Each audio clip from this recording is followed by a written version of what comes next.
Good morning, friends. Today, lecture number 9. Okay. Now, friends, આપણે ચેપ્ટરના લગભગ and તરફ જઈ રહ્યા છીએ. At last, there is only the techniques for refining of a metal. બરાબર, આ ટેકનિક્સ આપણે સમજવાની એન્ડ દેન એની applications of all the metals. બરાબર, એ બધી જ મેટલ્સની એપ્લિકેશન આપણે સમજવાની. જે લગભગ તમારું ચેપ્ટર છે it will going to finish. Now friends, chapter પૂરું થાય એટલે દરેક જણાની નોટબુક હું મંગાવીશ. આ ચેપ્ટરના એન્ડ સુધીમાં જેટલું ચાલ્યું હોય એટલું તમારી નોટબુકની અંદર કમ્પ્લીટલી રાઇટ ડાઉન થયેલું હોવું જોઈએ. દરેકને હું 3-3ના ગ્રુપમાં બોલાવીશ એન્ડ 3-3ના ગ્રુપમાં દરેક જણ પાસે હું નોટબુક મંગાવીશ. એ નોટબુકની અંદર બધું જ રાઇટ ડાઉન હોવું જોઈએ. રાઈટ, એટલે હજુ કંઈ બાકી હોય તો પૂરું કરી દેજો 2-3 દિવસમાં. લગભગ મારી ગણતરી છે સન્ડેના દિવસે હું 3 સ્ટુડન્ટને જેના નામ આપું એ 3 જણા મારી જોડે નોટબુક લઈને હાજર થઈ જશે. રાઈટ, ચલો તો એ પ્રમાણે આપણે દરેકનું હોમવર્ક હવે ચેક કરી લઈશું. મારા ખ્યાલથી 5 ચેપ્ટર આપણા ફિનિશ થઈ જશે આ પૂરું થશે એટલે લગભગ તમારા ફર્સ્ટ એક્ઝામના સિલેબસની અંદર ફક્ત 2 ચેપ્ટર બાકી રહેશે. આપણું એક ફર્સ્ટ ચેપ્ટર રહેશે એન્ડ એક ફોર્થ ચેપ્ટર રહેશે. બાકી લગભગ 7 ચેપ્ટર સુધીનો સિલેબસ તમારો ક્લિયર થઈ જશે. રાઈટ, સો લગભગ આપણે ફર્સ્ટ એક્ઝામના સિલેબસમાં તો કમ્પ્લીટ કરવા તરફ જઈ રહ્યા છીએ. એટલા માટે આટલું જે પણ કંઈ ચાલ્યું છે એ તમામ મેટર્સ તમારી નોટબુકમાં હોવી જોઈએ. બિકોઝ ઓફ જેવું ચાલુ થશે એવા લાઇનસર બધાના થિયોરિટિકલ ટેસ્ટ ચાલુ થઈ જશે. ફિઝિકલ ટ્યુશન જેવું ચાલુ થશે એટલે બીજું કશું જ ચલાવવામાં નહીં આવે, બધા જ થિયોરિટિકલ ટેસ્ટ જ લેવામાં આવશે. એટલે પહેલાં તમારી નોટબુક હું જોઈ લઈશ, પછી એના થિયોરિટિકલ ટેસ્ટ બધાના હું લાઇનસર તમને ટાઈમ ટેબલ આપી દઈશ. એ પ્રમાણે લેવાશે, એ પ્રમાણે તૈયારી રાખજો. ચલો નાઉ ફ્રેન્ડ્સ, આપણે લાસ્ટ ટાઈમે રિફાઇનિંગ ટેકનિક્સની અંદર 3 રિફાઇનિંગ મેથડ્સ આપણે જોઈ લીધી. બરાબર, પહેલી હતી ડિસ્ટિલેશન, સેકન્ડ હતી લિક્વેશન એન્ડ થર્ડ હતી ઇલેક્ટ્રોલિસિસ પ્યોરિફિકેશન. ચલો આ 3 મેથડની અંદર આપણે કમ્પ્લીટલી ફિગર સાથે તમે સમજી ગયા કેવી રીતે કઈ મેટલ માટે which techniques is more favourable and how it is occur and how it is the mechanism of the techniques. એ બધું જ તમે સમજી લીધું છે. એ બધું જ તમારી નોટમાં રાઇટ ડાઉન કરવાનું છે.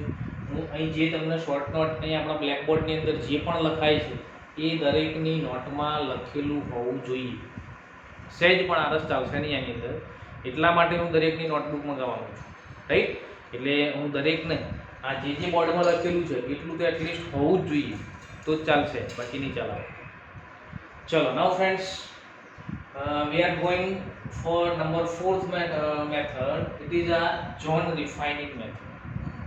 So what is the zone refining method, how it is its mechanism and the method is useful for which matter. So friends, first of all, the principle of zone refining method. Now what is the principle? So principle શું છે એનો? So this method is based on the principle that the impurities are more soluble in the melt than in the solid state of the metal. શું કહે છે કે કયો principal આની અંદર કામ કરશે? તો in this method the impurity is more soluble in its melt than that of the solid form of the metal. Impurity એ મેટલના સોલિડ ફોર્મમાં જેટલી સોલ્યુબલ હોય એના કરતાં it is a more soluble in its melt form. એના કરતાં મેટલના melt ફોર્મની અંદર ઇમ્પ્યોરિટી છે એ મોર સોલ્યુબલ હોય. આ પ્રિન્સિપલ પર on the base of this principle this method will work. Okay, now how it is work? તો ફ્રેન્ડ્સ તમે મેથડ જોશો એટલે તમને પ્રિન્સિપલની ખબર પડી જશે. ચલો ફર્સ્ટ ઓફ ઓલ તમે ફિગર જોઈ લો. ફિગરની અંદર આપણને શું આપ્યું છે? તો જો ફિગરની અંદર આ એક આપણે સિલિન્ડર આપ્યું છે. એ સિલિન્ડરની અંદર નોબેલ ગેસ એટમોસ્ફિયર તમારે ક્રિએટ કરવાનો. નોબેલ ગેસ એટમોસ્ફિયર ક્રિએટ કરવા માટે શું કરવાનું? તો એની અંદર તમારે કોઈ પણ નોબેલ ગેસ એની અંદર ફિલિંગ કરી દેવાનું. આઈધર નિયોન હોય, આર્ગોન હોય, કોઈ પણ, રાઈટ.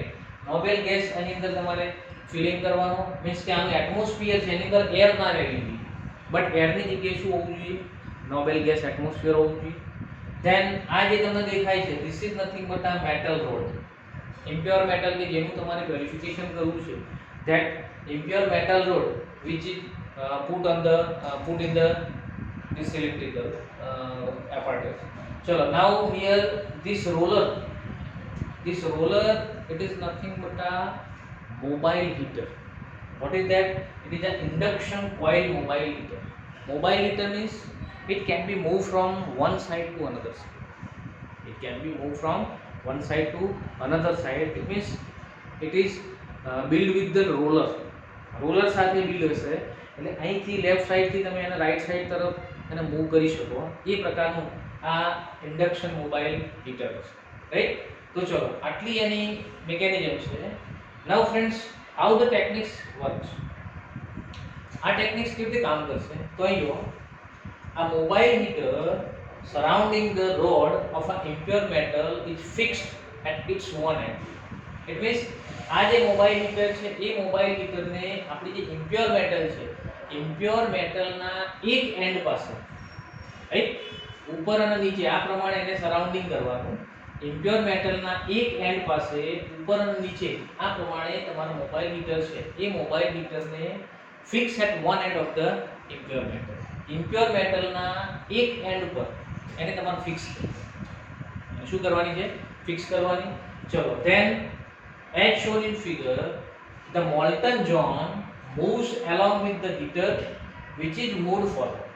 ચલો, અહીં તમે મોબાઈલ હીટર છે એ મોબાઈલ હીટર છે એ તમે ફિક્સ કર્યું એટલે શું થશે? તો એ મોબાઈલ હીટરની ગરમીના કારણે, હીટના કારણે અહીં metal and impurity both are means કે મેલ્ટ. મેટલ એન્ડ ઇમ્પ્યોરિટી એના મેલ્ટ ફોર્મમાં આવી જશે એન્ડ અહીં એનું મેલ્ટિંગ થઈ જશે. શું થશે? એનું મેલ્ટિંગ થાય, એન્ડ મેલ્ટિંગ થવાના કારણે છે એ લિક્વિડ ફોર્મમાં આવી જશે. Both metal and its impurity both. એ શું થશે? મોબાઈલ હીટરની ગરમીના કારણે અહીં શું થશે? તો એનું મેલ્ટ ફોર્મમાં એટલે કે લિક્વિડ ફોર્મમાં આવી જશે. ધેન શું કરવાનું? મોબાઈલ હીટર છે એ મોબાઈલ હીટરને લેફ્ટ ટુ રાઈટ તમારે મૂવ કરવાનું. મોબાઈલ હીટરને ધીરે ધીરે ધીરે સ્લોલી, એકદમ સ્લોલી લેફ્ટ ટુ રાઈટ ધીરે મોબાઈલ હીટર છે એ મોબાઈલ હીટરને તમારે ફોરવર્ડ ડિરેક્શનની અંદર લઈ જાઓ.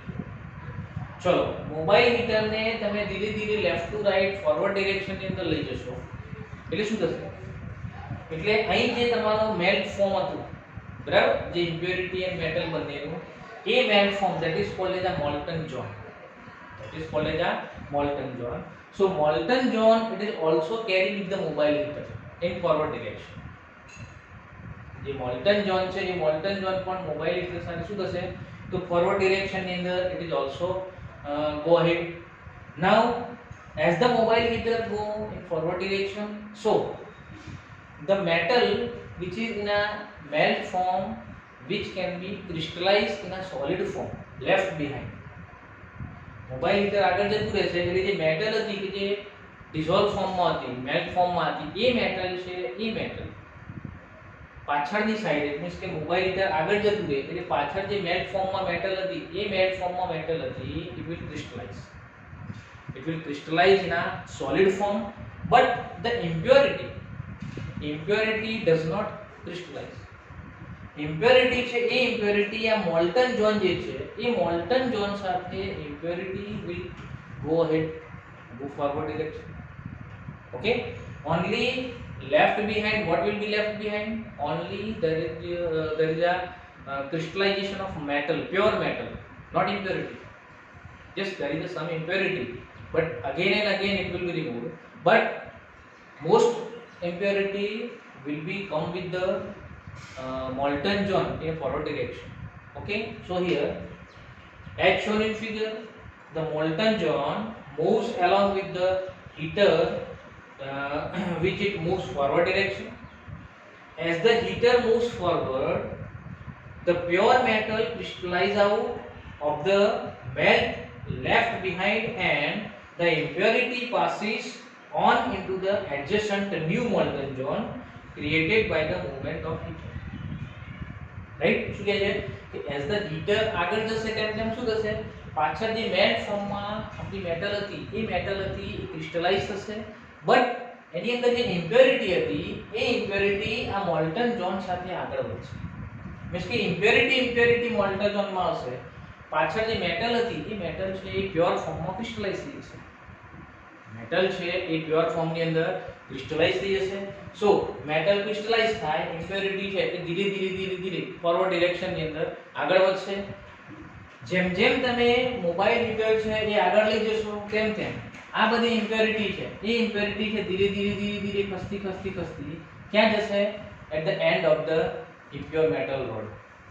બધી ક્યાં ભેગી થશે? એટ the end of the impure metal rod.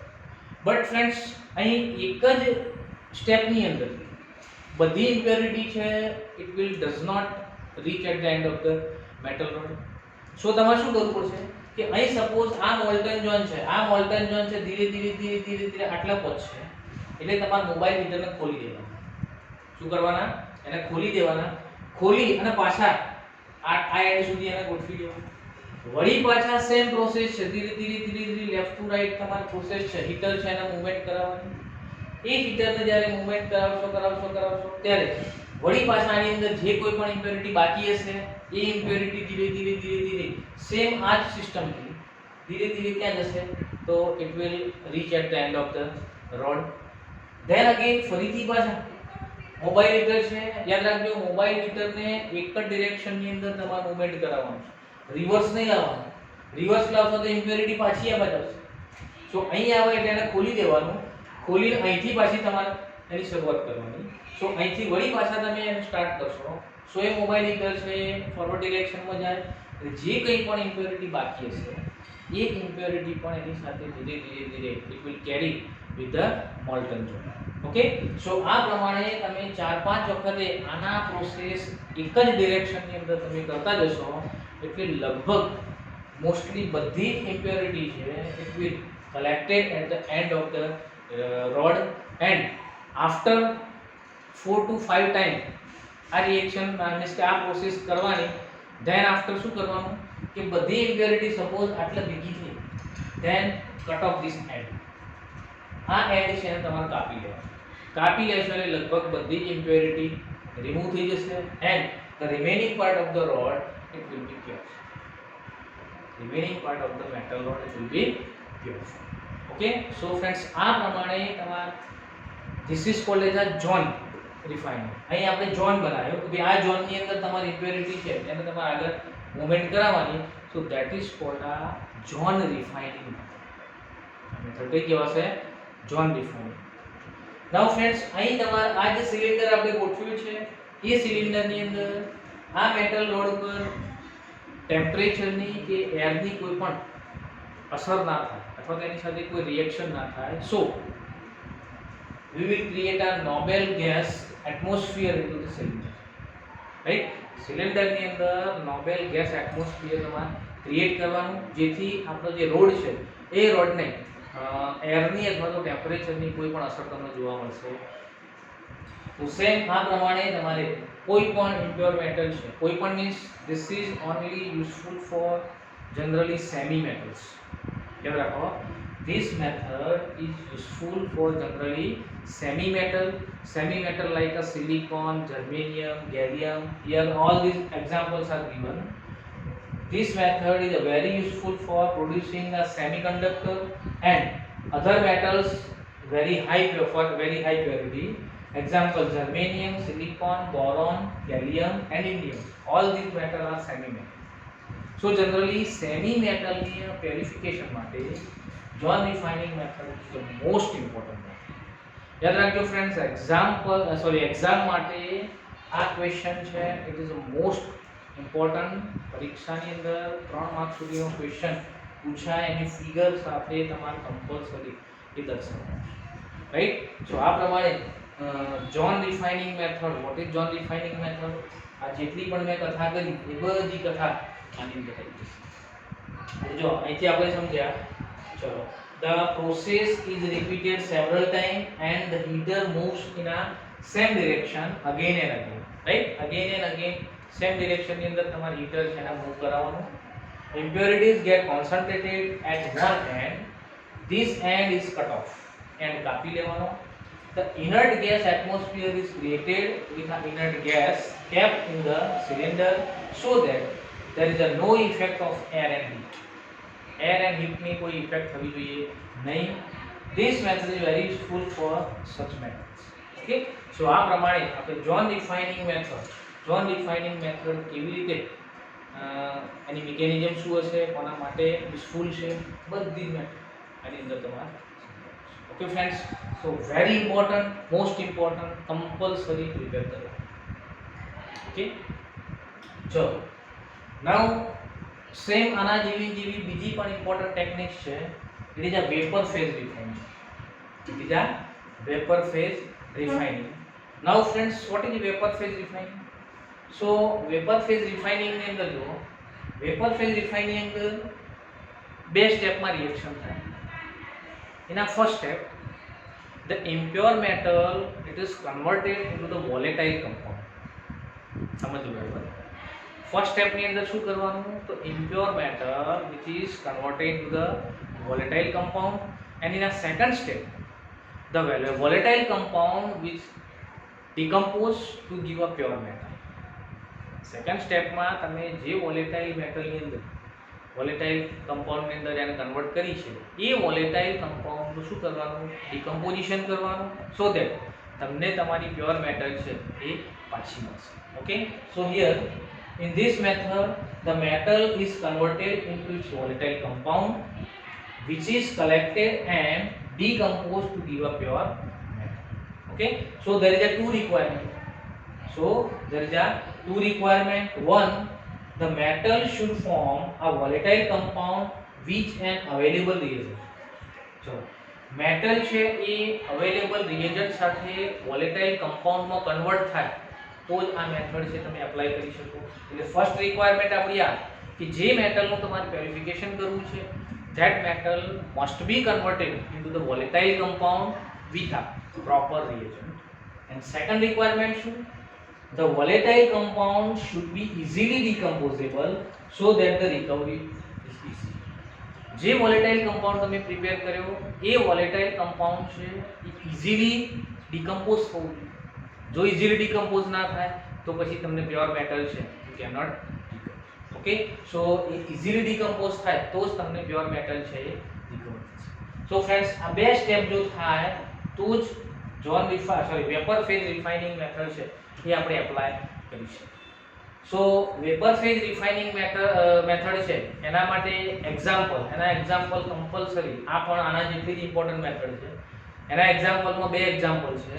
એક નિકલનું રિફાઇનિંગ આવશે એન્ડ સેકન્ડ છે ઝિર્કોનિયમ એન્ડ ટિટેનિયમનું રિફાઇનિંગ. રાઈટ, એ પણ મોસ્ટ ઇમ્પોર્ટન્ટ છે. ચલો આની અંદર આપણે બંને એક્ઝામ્પલ સાથે તમને વેપર ફેઝ રિફાઇનિંગ કેવી રીતે કામ કરશે એ પણ સમજાય. ઓકે.